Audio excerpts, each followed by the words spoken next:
back to my channel. I hope you're all doing really well today. So today I have a really fun sewing project to share with you guys. I have my first spring dress of the year, and this is what it looks like. It is a wraparound style, and I absolutely love this fabric. This fabric is from Mood Fabrics, and it's a blue and white stripe floral print, which I just think is so pretty. And I love how this dress came together. It wraps in the front here. It has these pleated puffy sleeves. And then my favorite part is probably the ruffle on the hem of the skirt. It's a two-tiered ruffle, and I just think it is super, super cute. The pattern that I used to make this dress is McCalls number 8036, and I just made this exactly like View A. So I'm just going to be going through the pattern as it is designed, but I thought it'd be fun to share a sew along of this project with you guys. So I'm gonna go ahead and jump in and show you how I made this dress. So to get started with this dress, I'm using this beautiful fabric from Mood Fabrics. This is actually a cotton poly blend, but I was really happy with the quality of it, and I think the print is so cute. Then for the pattern, I'm using McCalls number 8036, and I am making View A. Now I've gone ahead and cut out all of my pattern pieces. So I have the bodice front and back pieces with the neckline facings. Then I have the sleeve and sleeve band pieces. The skirt front and back pieces, there are two front pieces for the skirt since this is a wraparound style. And then a lot of strips that will be the ruffle pieces. We'll go over those in a little bit more detail later. And then finally, I have the sash piece for the waistline of the dress. So now I was ready to get started sewing, and this pattern is a little bit different in that the bodice front uses pleats to shape the bodice instead of darts, which I thought was a unique detail. So the first thing I'm doing here is transferring the marks for the pleats. These are at the shoulder, and I'm marking the bottom point of the pleat using pins and then using my scissors to clip into the top point of the pleat. That way I can just bring these two markings together and pin the pleat in place, and it will be really easy to do so. I'm transferring the same markings to both of the bodice pieces at the shoulders, and then I just have to pin my pleats together.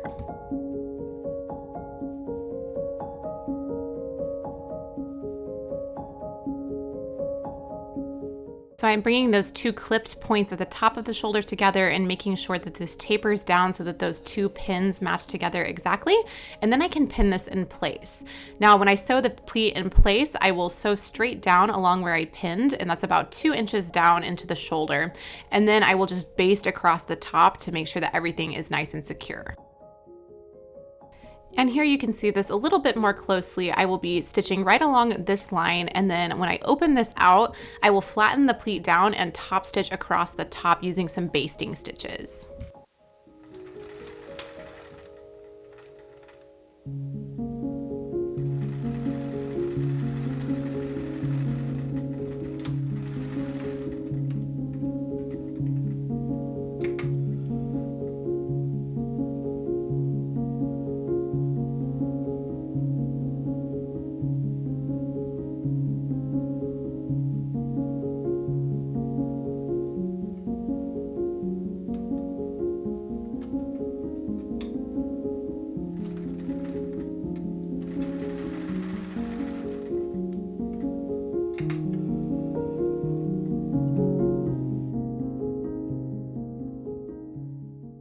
And with those pleats sewn into place, I'm going to move on to shaping the back of the bodice. And this is just done with 2 back darts. Now I've gone over darts so many times on my channel before. I'm just going to speed through this really quickly. I am just marking my darts and pinning them in place, and then I will sew both of these down using a straight stitch. I make sure to sew off of the top of the dart without back stitching, and then I'll come back and knot those threads so that I don't get any puckering, and then I'll press these darts towards the center.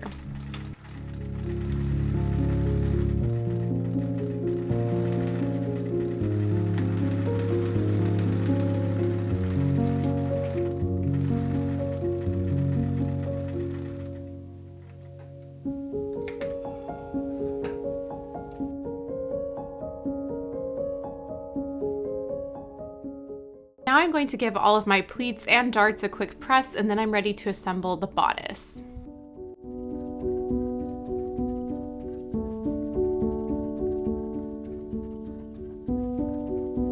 To assemble the bodice, I'm going to match together the front and back pieces at the shoulder and side seams with the right sides together. Then I'll sew all of these seams with a 5/8 of an inch seam allowance and use my serger to finish off the edge.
So now with the bodice assembled, I can move on to the sleeves, and these puffed sleeves are made puffy by using pleats instead of gathers, which was a little bit different for me. So I've gone ahead and marked all of my pleats at the top of the sleeve in the same way I did for the shoulder of the bodice. Now I'm just bringing together all of those points and pinning the pleats in place. These are basically just like little folds in the fabric, and then I'll come through with some basting stitches, which are just wider stitches, and stitch across the top of the shoulder of the sleeve to make sure everything is secure before I assemble my sleeve.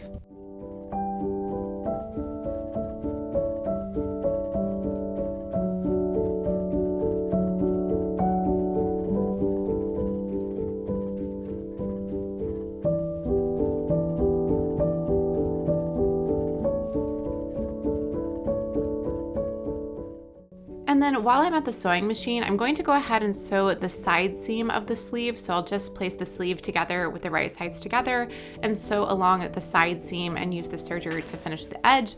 And then I'll also run 2 rows of gathering stitches along the bottom of the sleeve while I'm at it.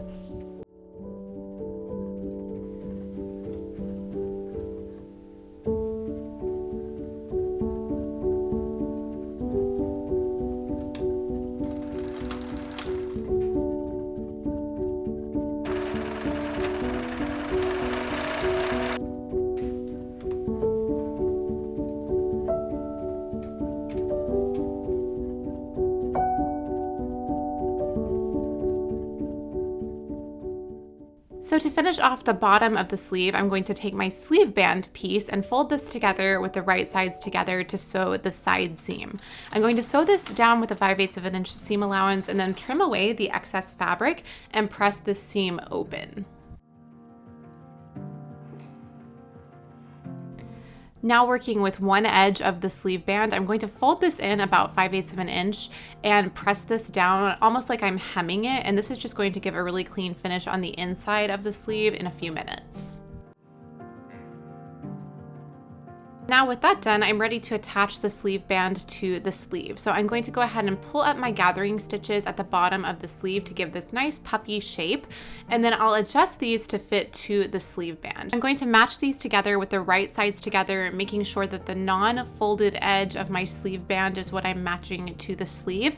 And I like to start at the side seam, and then I can just adjust the gathers all the way around to be really even from here and pin all the way around this circle.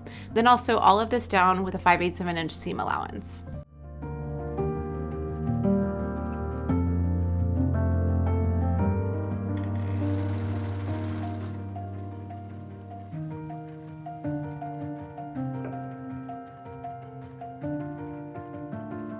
And then finally, to finish off the sleeve band, I'm going to fold this towards the inside of the sleeve, making sure to catch the seam allowance that we just sewed in between these layers, and that folded edge overlaps to the inside of the sleeve. Then I'm just going to top stitch all the way around.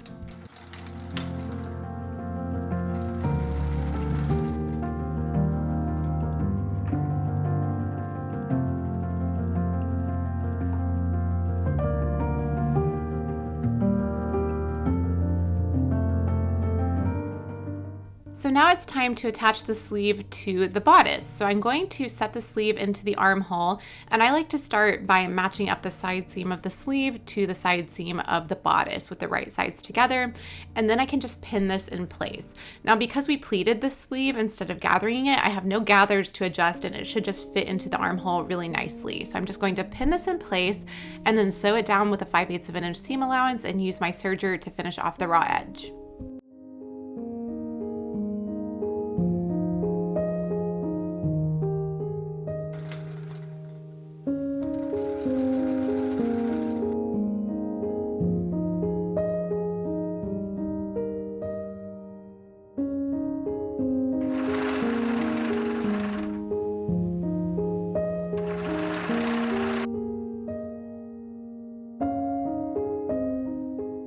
So now the top half of the dress is assembled, and I can move on to the skirt. So I'm going to start by taking the back and front pieces of the skirt and sewing the side seams. So I'm just going to place the front pieces against the back piece with the right sides together and pin these along the side seams.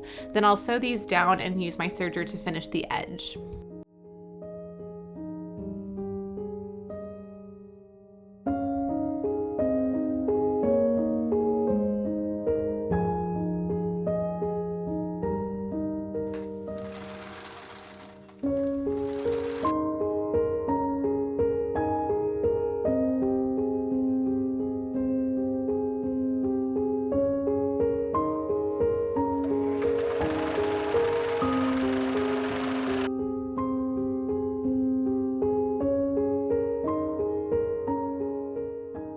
I can move on to making the ruffle for the bottom of the skirt, and this is divided into two different ruffles, the upper ruffle and the lower ruffle.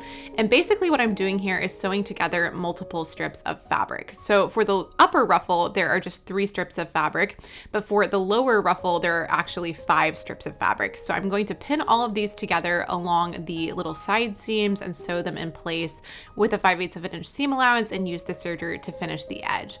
And the result here will be that I will have 2 different long strips of fabric, just one will be longer than the other so that it gets this nice tiered effect. So that was the upper ruffle, and now I'm working on the lower ruffle here, so you can see there are more strips of fabric. It was a little bit difficult to get all of this in frame because the strips are so long, but hopefully this gets the idea across.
So now I have all of my ruffle pieces combined into 2 different ruffle pieces, the upper and the lower. So I'm going to press these really quickly. And then working with the lower ruffle piece, I'm going to go ahead and fold this up to create a double narrow hem along the bottom. And this will be the hem for the final dress. Now, if you had a rolled hem foot, I think this would be a great opportunity to use it because it did take quite a bit of time to fold this up and press it down. But I think it turned out really well in the end.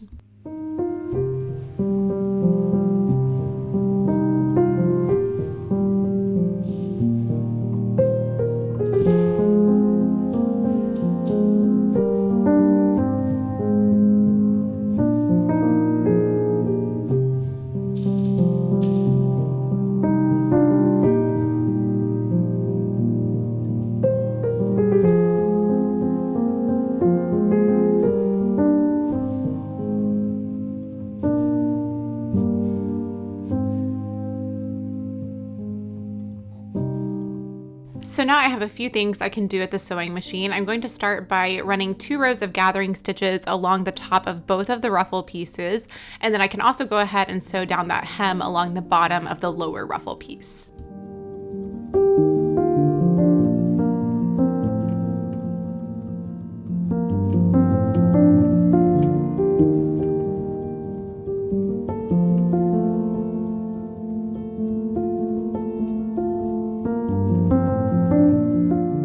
So now I can go ahead and combine the 2 ruffle pieces to create that cute tiered ruffle. So I'm going to gather up the gathering stitches along the lower ruffle and adjust these to fit to the bottom of the upper ruffle. This is just kind of like when you attach a skirt to a bodice. So I'm just making sure that everything is nice and even, and then I'll pin these together with the right sides together and sew all of this in place using a 5/8 of an inch seam allowance. I'm also going to use the serger here to finish off the edge.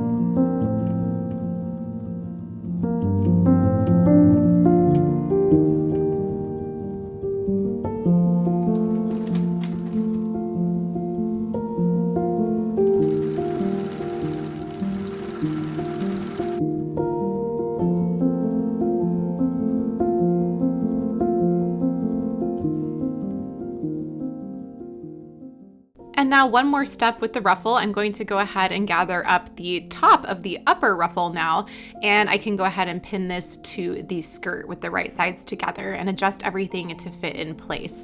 I think this is such a cute design detail, and I love the way this turned out. It's definitely an effect I want to try to replicate again because I just think it's adorable, especially with the curve of the skirt in the front. So I'm going to pin this in place all the way around, and then I'll sew this down with my 5/8 of an inch seam allowance, and again use the serger on the edge here.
So now that the skirt is assembled, I can go ahead and combine the bodice and skirt together. So I'm going to pin these together with the right sides together along the waistline, matching together the side seams and making sure that everything looks really good.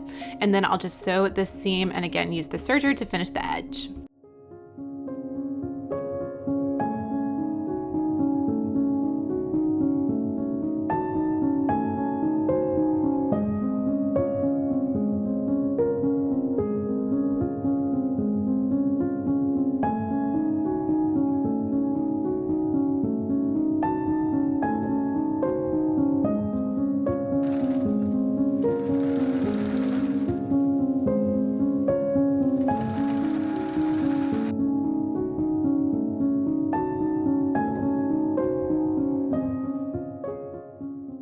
To finish off the neckline for the bodice, I'm going to create a facing for the neckline. So I've gone ahead and applied some fusible interfacing to my facing pieces, and I'm just attaching these together at the shoulder seams. Then I'll sew these shoulder seams down, and I'll also use my serger all the way along the outside edge of the facing to make sure that nothing gets unraveled as it's washed and worn.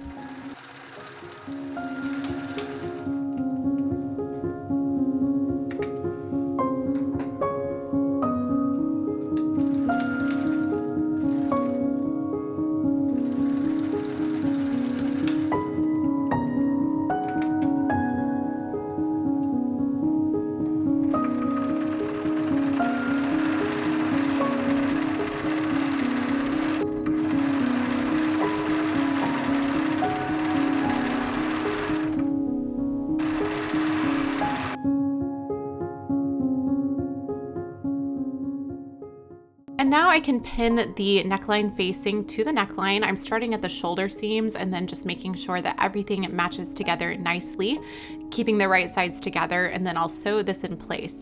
I'm also making sure to leave a little bit of the facing free near the bottom of the facing because I'm going to come back and hem that edge in a few minutes so that everything is really clean on the inside of the dress, and you'll see that in a little bit more detail in a minute.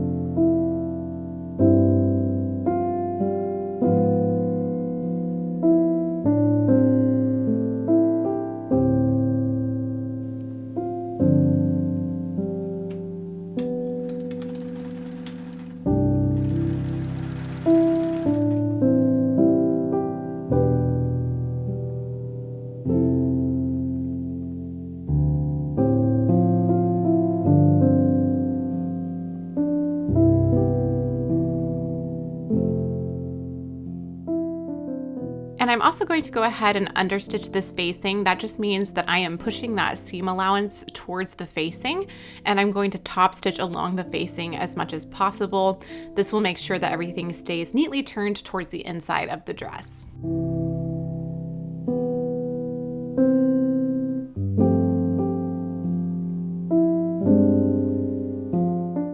So we are almost done with this dress. I've gone ahead and turned the edge of that facing under, and I'm going to hand sew this to the waistline seam just so that everything is really secure here. I'm also going to tack down the facing to the dress at the shoulder seams using a few hand stitches. This just keeps the facing from coming undone and showing when I'm wearing the dress.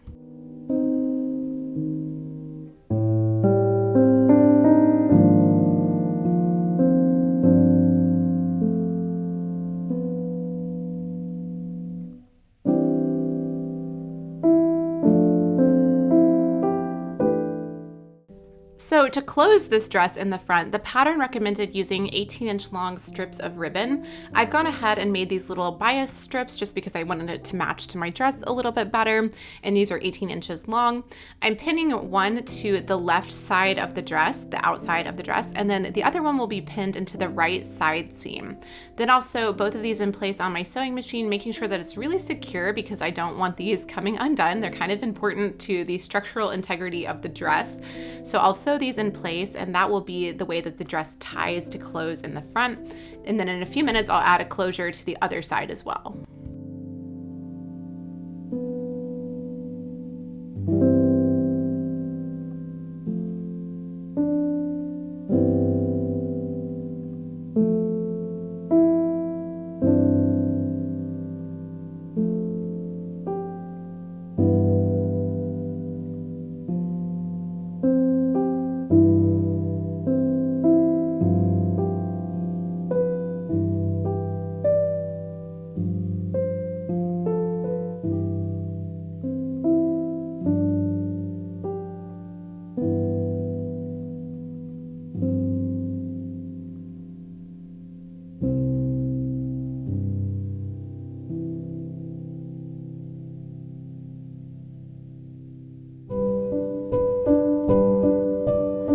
So now this just really simply ties at the side, and it's a very secure way for the dress to close. I had not done this method before, but I really like it.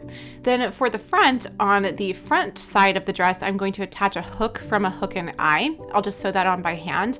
And then I will create a thread loop on the other side of the dress for this to hook into, and all of this will be covered up by a waist belt.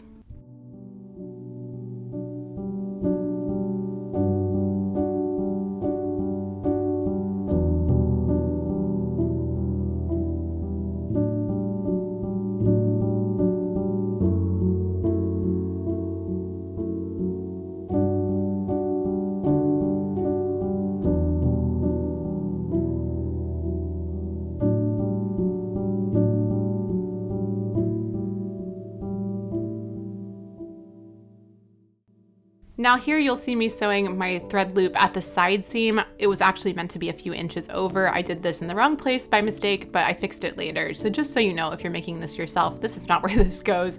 This was my mistake, but I'm just making a thread loop for that to hook into. And I really like this method of closing the front of the dress as well.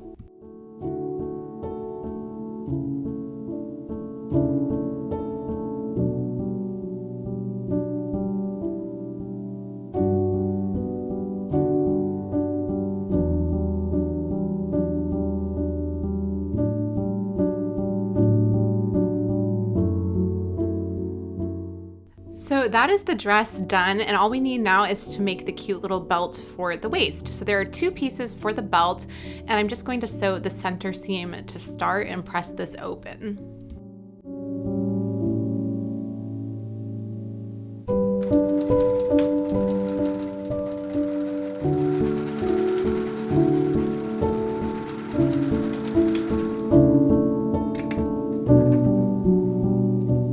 Now I can fold this whole strip of fabric together with the right sides together, and I'm going to create a tube of fabric with this. I've decided to create a little point on the end of my belt just because I like the way that looks, and then I'll sew all the way around this, making sure to leave a gap somewhere near the center so that I can turn the belt right side out.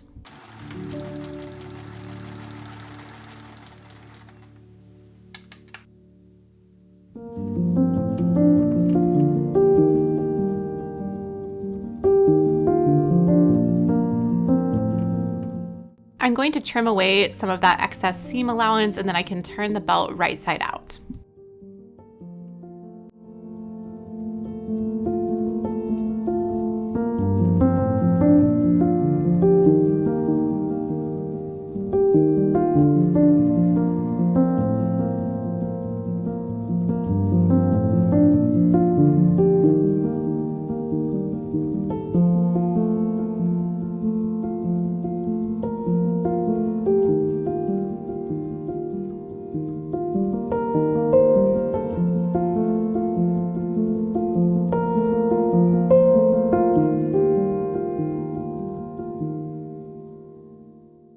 After I pressed the belt down, I found that my little gap had been pressed closed really neatly, but just make sure that that's turned towards the inside.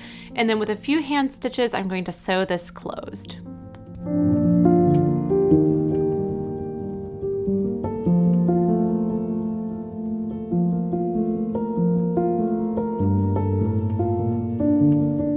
I gave the belt a final press and this dress was done. I'm really pleased with how it turned out, and I loved experimenting with this style because it was something a little bit different. I think the two-tiered ruffle on the front is so much fun, and it was also a different method of making a wrap dress than some of the ones I've made in the past. So I really enjoyed working with this pattern, and I hope seeing me walk through it was helpful if it's one that you are planning to make yourself as well. I'm really looking forward to wearing this dress all the rest of the spring and summer.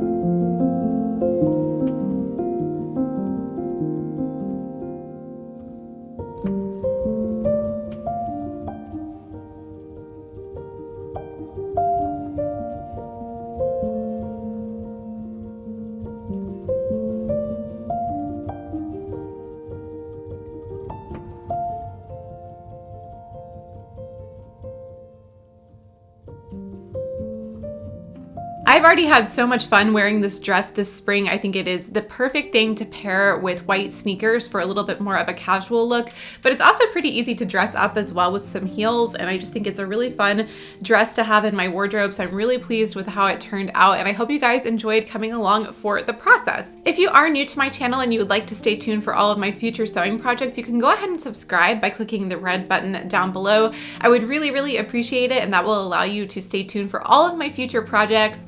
I will have several spring projects coming up in the next couple of weeks, so stay tuned for that. Thank you guys again for watching and spending your time here on my channel today, and I will talk to you in a new video very soon. Bye!